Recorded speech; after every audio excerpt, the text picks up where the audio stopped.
Здрасти. Абе, той Мишо Биро да ми се обади сега пак. Да? В неговата фабрика влезнали мисничари ли са, полицаи ли са, събират телефони, правят там някаква акция.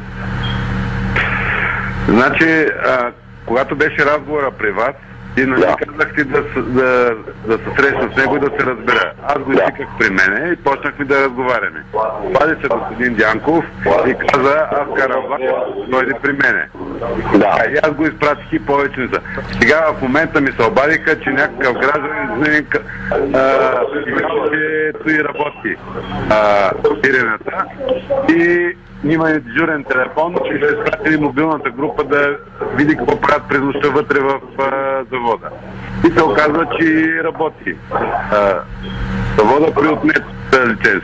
Аз му бях разрешил и му казах, тази бира, която е налична, бутилира докато правим нещата. Приема да го извика и аз не знам те какво са разбирали. Аз го виках, Дянков и го прати при него да се разберат. Аз на министъра и му казвам, господин министър, имахме обсъдка с премиера по този въпрос. Вие го извикахте, кажете ми какво сте се разбрали последно. Той ми вика, нищо не съм се разбирал с него. Как му да си извади тази бира, която е останала там и това е. И аз сега не знам какво да им кажа. По принцип звъннах няма да аз заминавам утре за Македония, тъй като има 3 дена среща на световната. Им казах, когато са писали, няма да го завеждат и да искам да ми го докладват на мене. И за да мога да разговарям с вас и да видим какво ще... Значи, прибира ги оттам, нали, поехме ангажимент да не... Да, обаче работим в различни посоки. Аз правя едно, министъра... Не, аз го виках и му казах и точно това съм казал. Затова, кой е пратил групата там? Ами, то е станало по обаждане... Добре, обади се, изведи ги оттам и като се видим, ще го говорим. Защото ако ги заведат, той няма види лиценз. Да, и това да се направи в момента. Аз това казах, материалите да бъдат на моето бюро и няма да се прави нищо, докато не се върнат да взема решение по въпроса. Добре, ако трябва обади му се и му кажи какво сме се разбрали, защото там поех ангажимент и аз не съм Първанов. Като съм обещал, че няма го закачам, няма го закачам. Разбрано, сега ще звъна на министъра и ще му кажа... Кажи му на министър. Значи, звъни му на министъра ти, кажи му какво съм казал и същото и на Мишо му се обади и му го кажи. Добре, разбрано. Айде.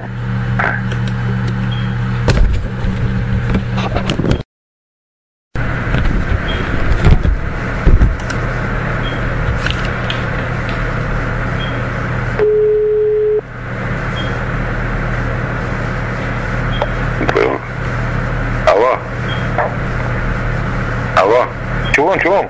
Той ни звъня и премиера, това съм нищо звъннал. Така? И казвам, аз какво ти казах на тебе, аз не съм Първанов, аз като съм пъл ангажимент към един човек. И стигли хората, викам аз, извикай Мишо утре и се разбирайте. Викам, какво се разбирам? Той се разбира от министъра. Аз заминавам, викам утре за Македония. Всичко, което са прави като протоколи, вика, докато се върнеш, няма да не се завежда нищо и тогава ще разговарям. И звъни и се обади на министъра, съм казал се. Викам, сега ще му звънна, но ако не ми дигди. Ами, значи, аз съм говорил с Володя, той е изпратил човека от последващ контрол, който живее на Враца. Враца и Мездра, знаете, че е близко. Той ще да отиде на място. Това е човека, който е запечатал нещата в 6 часа вчера. Така. И чакам обаждане обратно, за да ми каже действително какво е състоянието. И в момента още нямам обаждане. Сега ще звъна на Володя да го питам ясно ли е вече за какво става въпрос. Така, и каквото има ти го донесат при тебе, го дръж при тебе и като се върна. Добре. Трябва да ще ходим четвъртък при... Ти ще ходим при министър, по премиери да кажат какво да такова, защото един е вика едно, другия вика друго. Разбрах. Добре. Защото знам, че той ще го изтълкува, защото каза аз на тебе, какво ти казах? Аз съм поел един път ангажимент и не съм като премиера, като президент, да се отмятам. Разбрах, добре. Сега ще го направя. Просто да не заведат, защото вече няма да мога да нищо да се направи и Мишо ще му каже, а те нарочно го правят.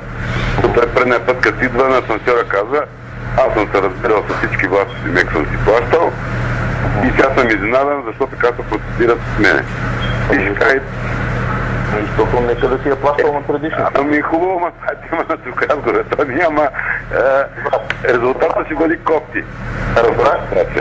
Нека да бъдат при тези материали, ще вземе отношение, ще го умуваме, ще го мислим. Добре, разбрах. Да правим. Добре, разбрах. Казал съм и на Володя, така че и сега ще му повторя отново. Володя, да ги вземе при него. Работи винаги мога да ги пуснем и да вземат, защото сега става на разваления телефон. Добре. По-добре, като се върна, да поискам да отидем аз и министъра при Бойко и него присъствие да се разберем. Точно така, добре. Добре, Тони. Добре. Извинявай, че се притеснявам. Няма нищо. Аз така ли ще седя и чакам да ми се обадят. Аз ако имам яснота и е ясно за какво става въпрос, ще ви звънна дори малко по-късно и ще ви кажа. До 10:30, ако имам яснота, ще ви кажа. Ако не, утре ще ви звънна. Така че няма проблем. Да после няма точно на натиска, ние ще бъдем. Тогава аз ще трябва да направя нарушение на закона, за да изляза от положение. А сега аз казвам, нека съда да се произнесе, тук е свършен в стария случай. Разбира се, и той Володя казва, вика, те ако го правят, вика, това нещо е много глупаво, защото вика, ние с тях не са разбрали и той ми казва също това, което и вие ми казвате. И вика, и в края на работния ден нашия човек, вика, запечатва, след което, вика, те искаха от мен във вторник да им разреша да работят и нощна смяна, за да могат да приключат, и аз, вика, щях да им разреша за сега вторник, който идва. Така че, вика, аз не виждам защо, вика, постъпват по този начин. И аз му нямам телефона на този Мишо. Аз също му нямам телефона, ама според мене такъв е този нещастник, ще му звъним и сега по телефона. И аз това искам да му кажа. При условие, че са му дали кар-бланш и до вторник и се отнасяме с него, защо всякакво прави в нощите и в завода. Добре, аз ще намеря телефон. Добре. Той ми каза да му звънна, ама аз как да му кажа, че нямам телефон и не съм имал никога. Добре, аз ще видя дали Володя му има някакъв телефон. Добре. Добре, сега ще ви. И ще ви звънна. Добре. Добре.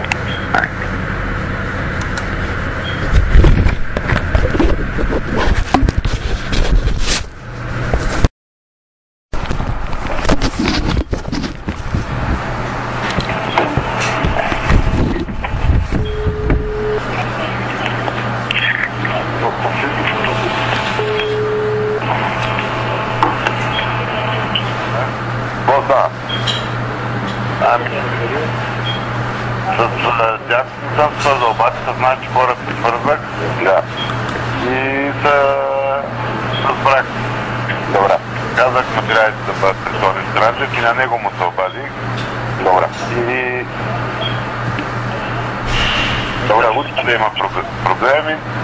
В принцип, налог, шефа на мисията му е разрешил, даже му казал във вторник, че работи и през нощта, за да си свърши. Сега просто не ми е ясно защо отишъл в нощта вътре да прави впечатление, но така се е решил.